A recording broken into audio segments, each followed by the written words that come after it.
Well, if you're checking this video out, chances are you have a 4th Gen Eclipse and you want to know how to take your rear seat out. So let's show you how to get that done. First, you're going to need something to help pry up the bottom of the seat with. There are 2 tabs held in. You're going to just pry up and they'll pop right out. There's one on both sides. Go ahead and do that. Then you're free to take that bottom seat insert out. Next up, you're going to want to ratchet with a 12mm socket to get the seat backs undone. Once you get those, you can go ahead and take those nuts off.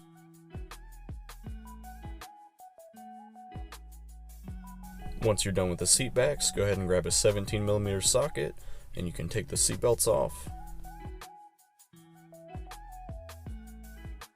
And we are all done, and you can go ahead and take the seat backs out of the car.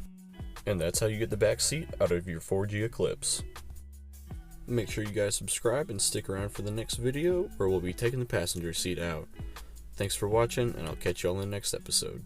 Peace.